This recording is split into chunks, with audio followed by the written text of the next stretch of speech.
In the small town of Hawthorne, a dense fog rolled in every evening, shrouding the streets in an eerie, silent blanket.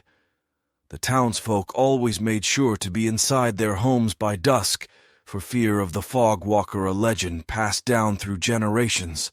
It was said that the fog walker was once a man, a lighthouse keeper named Elias Marlowe. He had lived alone at the edge of town, guiding ships to safety. One fateful night, a terrible storm rolled in.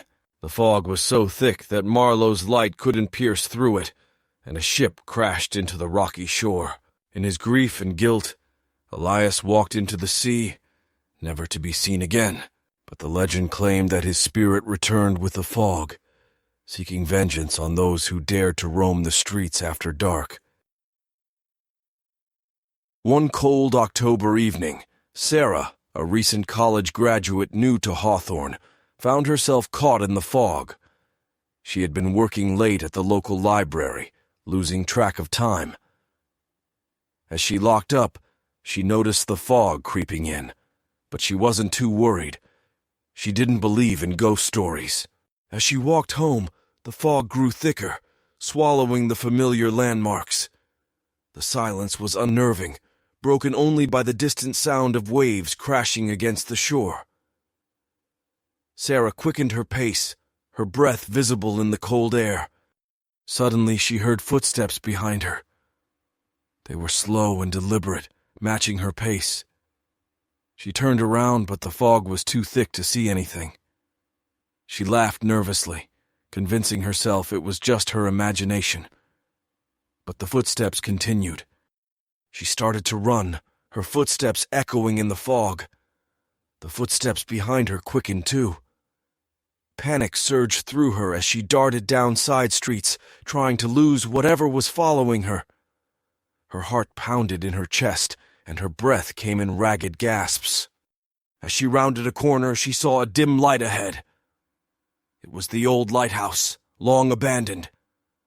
Desperate for safety, she ran toward it, praying the door would be unlocked.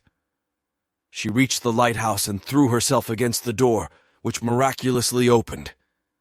She stumbled inside, slamming the door shut behind her.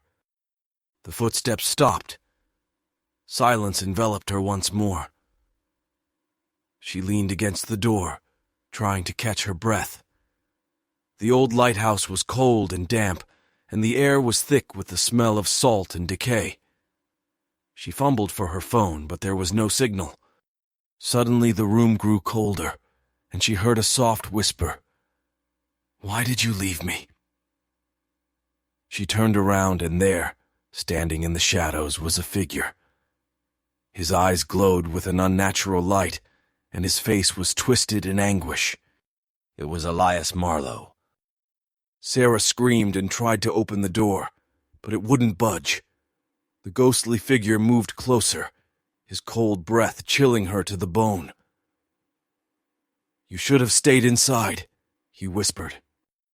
In a final, desperate attempt to escape, Sarah backed away, her eyes never leaving the apparition. She stumbled over a broken floorboard and fell, hitting her head on the hard ground. Her vision blurred as darkness overtook her. The next morning the fog lifted, and the townsfolk found the lighthouse door ajar. Inside they discovered Sarah, unconscious, but alive.